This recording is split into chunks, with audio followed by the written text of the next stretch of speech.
क्या सीमांचल और बंगाल के 6 जिलों को जोड़कर केंद्र शासित प्रदेश बनाएगी मोदी सरकार?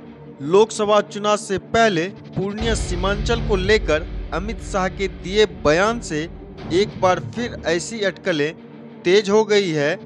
ऐसा हम क्यों कह रहे हैं वो भी आपको बताएंगे, लेकिन उसके पहले अमित शाह का ये बयान सुन लीजिए। मैं आपको यहाँ आश्वस्त कर जाता हूँ कि बहुत निकट भविष्य में ही सारी समस्याओं का समाधान आपके सामने आ जाए। सुना आपने? इन अटकलों को हवा इसलिए भी मिलने लगी है क्योंकि देश के गृह मंत्री अमित शाह ने ये कहा है और बड़े फैसले लेकर देश को चौंकाने की उनकी आदत रही है। दरअसल शनिवार को केंद्रीय गृह मंत्री अमित शाह ने बिहार के सीमांचल क्षेत्र अररिया में भारतीय भूमि पत्तन प्राधिकरण और सशस्त्र सीमा बल के नवनिर्मित आवासीय भवनों का उद्घाटन किया। इस दौरान अपने संबोधन में गृह मंत्री ने कहा, मैं बिहार की सीमा की सारी दिक्कतों से परिचित हूँ, घुसपैठ से लेकर भूमि कब्जाने के सवालों से लेकर अवैध व्यापार से लेकर, मगर मैं आपको आश्वस्त करना चाहता हूं कि बिहार के अंदर जल्द ही चुनाव होने जा रहा है और मुझे भरोसा है कि मोदी जी के नेतृत्व में भाजपा की सरकार बनने जा रही है। मैं बिहार की सीमा की सारी दिक्कतों से परिचित, घुसपैठ से लेकर भूमि कब्जाने के सवालों से लेकर अवैध व्यापार से लेकर, मगर मैं आपको आश्वस्त करना चाहता हूं कि बिहार के अंदर जल्द ही चुनाव होने जा रहा है और मुझे भरोसा है कि यहां पर मोदी जी के नेतृत्व में भारतीय जनता पार्टी की सरकार बिहार में भी बनने जा रही है।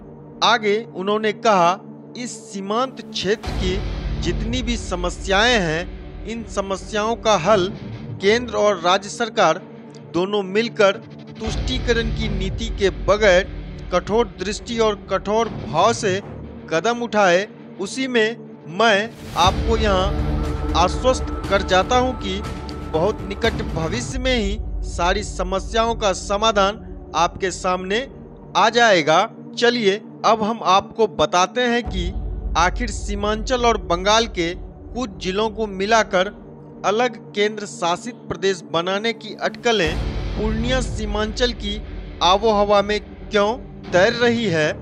दरअसल बिहार के पूर्वी हिस्से का क्षेत्र सीमांचल कहलाता है, जो नेपाल और बांग्लादेश बॉर्डर से सटा हुआ है। सीमांचल में पूर्णिया, कटिहार, अररिया और किशनगंज जैसे जिले शामिल हैं। इस क्षेत्र में कई सामाजिक आर्थिक परिस्थितिकीय समस्याएं हैं जिसका समाधान जरूरी है। सीमांचल इलाका बिहार राज्य के अन्य भागों की तुलना में आर्थिक विकास में पिछड़ा हुआ है। इस क्षेत्र की आबादी में से अधिकांश लोग कृषि पर आश्रित हैं, लेकिन यहाँ की जमीन बार बार बाढ़ की चपेट में आती है। इस क्षेत्र में शिक्षा के स्तर में भी सुधार की जरूरत है। यहाँ के बहुत सारे स्कूल और कॉलेजेस अच्छे संसाधनों और शिक्षकों की कमी का सामना कर रहे हैं। इस इलाके में स्वास्थ्य सुविधाएं भी पर्याप्त नहीं है।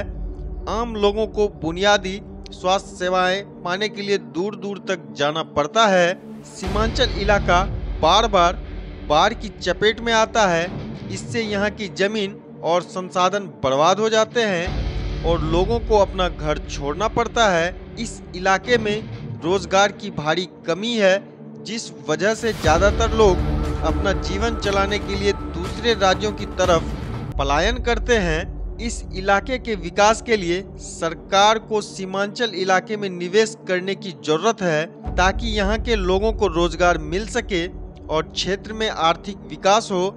स्वास्थ्य केंद्रों की संख्या और सुविधाएं बढ़ाने की भी यहाँ जरूरत है। हालांकि मुस्लिम बाहुल क्षेत्र होने की वजह से यह इलाका राजनीतिक दलों के तुष्टीकरण का शिकार होता रहा है, लेकिन सामरिक दृष्टि से बेहद महत्वपूर्ण इस इलाके को लेकर चुनाव से पहले मोदी सरकार बड़ा फैसला ले सकती है। आज के लिए बस इतना ही। अगर आपको यह वीडियो अच्छा लगा तो इसे लाइक करें, शेयर करें, कमेंट करें और अपने चैनल को सब्सक्राइब करना ना भूलें। मिलेंगे कुछ और नए वीडियो के साथ, तब तक आप देखते रहिए पूर्णिया मिरर। जय हिंद, जय बिहार।